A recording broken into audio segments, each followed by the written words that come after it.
welcome to livealittlehigher.com. So I found a beautiful study which is written or adapted by Rabbi Sholom Sirkin. I found it in the Hayenu, which I really recommend people to have, and it says to laugh or to cry. And so there's a story in the Talmud that says that Rabbi Gamiel, Rabbi Elazar ben Asaria, Rabbi Yehoshua, and Rabbi Akiva were once ascending to Jerusalem when they reached Mount Sophim, which is a mountain from where they could see the site of the destruction of the Holy Temple, the second temple that was destroyed by the Romans. And when they saw the destruction of the temple, they tore their clothing, their garments, like if they were sitting Shiva, it was a sign of mourning. And when they arrived at the Temple Mount, they saw a fox coming out of the area of where the Kodesh HaKodashim was, the Holy of Holies. The Holy of Holies was a place where only the Kohen Gadol could come in once a year on Yom Kippur. And if anybody else would go in, even the Kohen Gadol would go in any other time, he would die. So the sages began to cry. They all started crying, and then Rabbi Akiva began to laugh. They were all crying, and Rabbi Akiva was laughing. And so they asked him, "Why are you laughing?" To which he responded, "Why are you crying?" And so they said to him, "The place of the Holy of Holies, regarding which it says, 'And a foreigner which comes close will die,' this is in Bat Midbar, is now a place where foxes walk. They go in and out and they don't die. Nothing happens to them. Shall we not weep? Like the Shekhinah, the godly presence has left us." And he replied to them, "It is for this reason that I'm laughing, for the verse says, 'I will call to testify for me to reliable witness, Uriah the Cohen and Zechariah the son of Yeshayahu.' Now, what is the connection between Uriah and Zechariah? Uriah was in the first temple era, while Zechariah was in the second temple era. Rather, the verse is teaching that the prophecy of Zechariah is dependent on the prophecy of Uriah. So in the prophecy of Uriah, it is written, "Because of you, Zion will be plowed like a field, and Jerusalem will be heap and rubble, and the Temple Mount like the high places of a forest." This is in Micah. And in the prophecy of Zechariah, it is written, "Old men and women will yet sit in the streets of Jerusalem." So what Rabbi Akiva was saying is, yes, the prophecy says that it's going to be destroyed, but at the same time, it says that in the future, it's going to be rebuilt. So he was laughing because the first prophecy came true, the prophecy of Uriah, but also the prophecy of Zechariah will become true. Because if the first one became true, then he was sure that the other prophecy would become true. And as long as the prophecy of Uriah was not fulfilled, I was afraid that perhaps the prophecy of Zechariah will not be fulfilled. And now that I see that the prophecy of Uriah was fulfilled, I am certain that the prophecy of Zechariah will be fulfilled. So the sages said to him in these words, "Akiva, you have comforted us. Akiva, you have comforted us." And seemingly Rabbi Akiva's response needs further clarification. We have to understand what was going on. So even if a positive lesson or comfort can be derived from the destruction, how is it possible to actually rejoice upon seeing the destruction? And you know, in our lifetime, we see destruction. We've seen a lot of destruction. I'm not going to name it because it's too long to name, but all of you know of destruction. We all gone through it. We've seen it in the news. We see it from our grandparents, communities, complete communities that were annihilated. This is a world where we've seen a lot of destruction. And so how can we be comforted with the destruction? So the explanation is that Rabbi Akiva saw exile. He didn't see exile as a negative state which will eventually lead to the redemption. He didn't see it like, okay, we live in a black world, in a sad world, in a world where there's horrors and horrors. Rather, he saw that the exile was part of the redemption itself. When he saw exile, he only saw its true purpose, the redemption. This is how Rabbi Akiva was able to see it. And to explain it with an analogy, we see that the prophecy of Uriah, he said, because of you, Zion will be plowed like a field. And it says, Zion will be plowed like a field.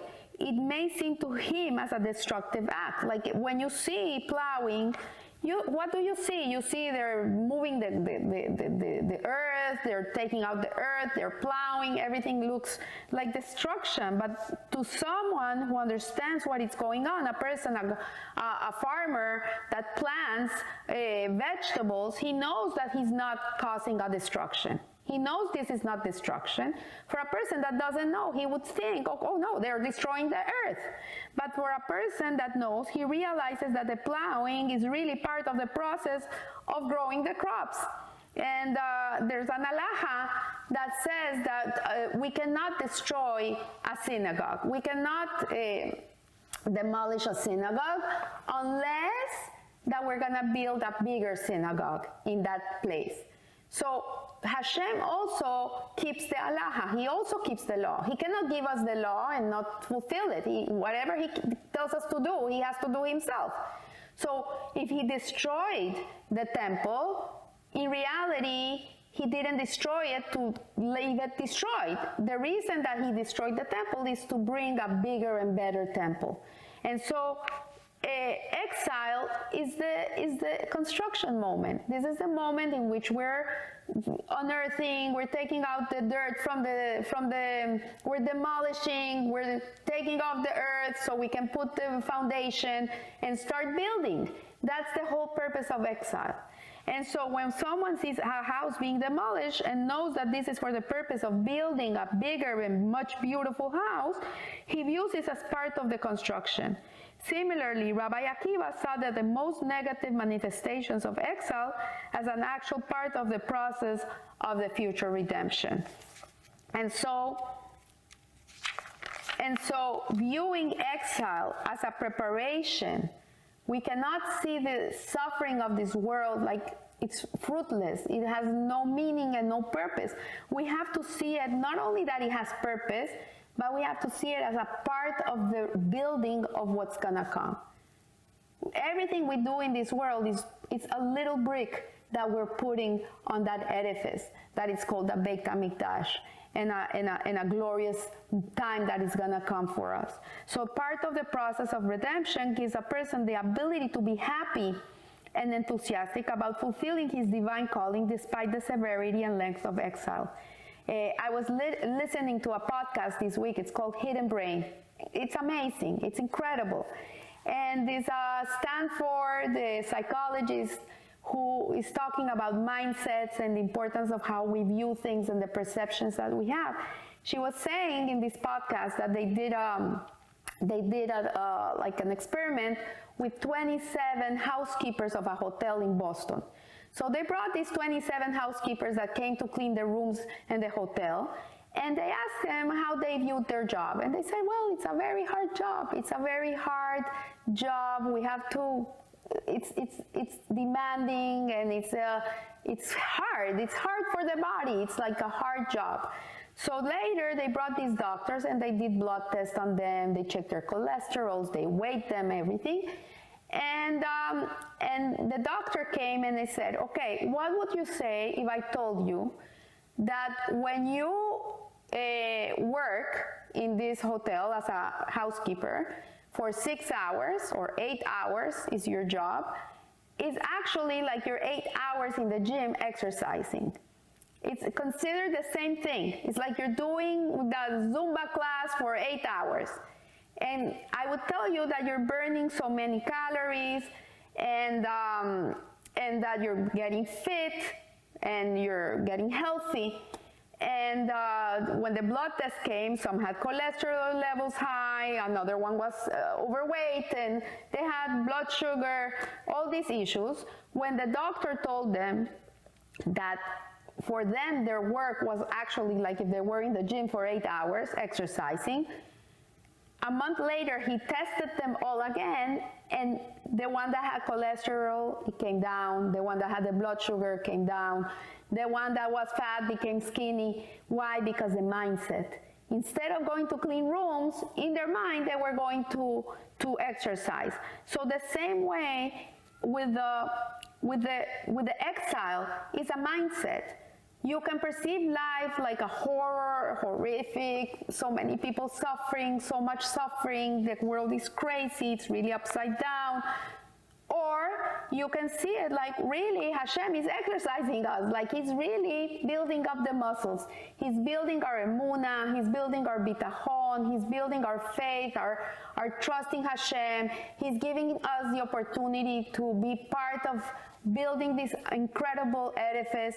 And when we see things in that perception, then yes, maybe it can be painful. Yes, these ladies go and work 8 hours a day. When they come home, they're done. You know, everything hurts. They're very tired, but they're happy. And they're happy because they feel they have achieved. And that's the point here, that when we go through life and we feel that we're achieving, we're going to be happy. No matter what's going on, you're going to be happy. So furthermore, through desiring and thinking about Mashiach, one can experience a taste of redemption. And the Talmud expounds on the verse concerning Zion. It will be said this person and that person was born there.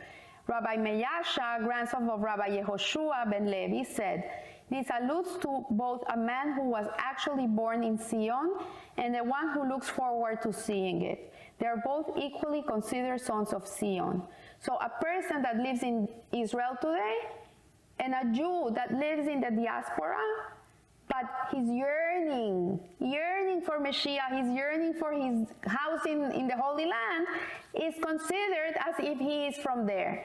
So this can be explained based on the teaching of the Baal Shem Tov, that where a person's thoughts are, that is where he is present. You are where your head is. You want to know where you are? Look where your thoughts take you. And thus, if a person looks forward to Zion, it is as if he is a son of Zion. Similarly, if a person anticipates and desires a redemption, then he already finds himself in a state of redemption. So the mindfulness itself, in turn, gives a person the ability to rise above the hardships of exile and encourages him to whatever he can do to make redemption reality. So yes, maybe life is not easy. It's not going to make it easier, you know, but it's a training. It's like you're in the gym. It's making you strong. It's making you ready. It's preparing you for what you're going to get. And so another point, when a Jew meditates about the fact that exile is only temporary, and this is so important, I always tell mothers when I see them tired with the babies, I say, they're gonna grow up. It's gonna come a day, you're not gonna have that baby anymore. Time goes, it goes, my kids are gone, they're married, they have their own children, I'm alone with my husband. That time of your life is not forever.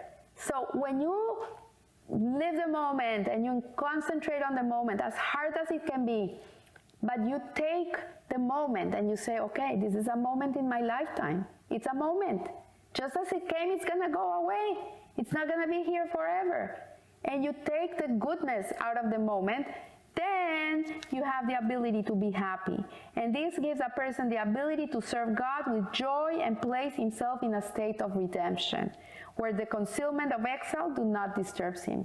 And to illustrate this concept with a story, the Sanz Klausenberger Rebbe, Rabbi Kusiel Yehuda Halberstam, he suffered from many ailments. He was a very sick man. He suffered from a lot of pain.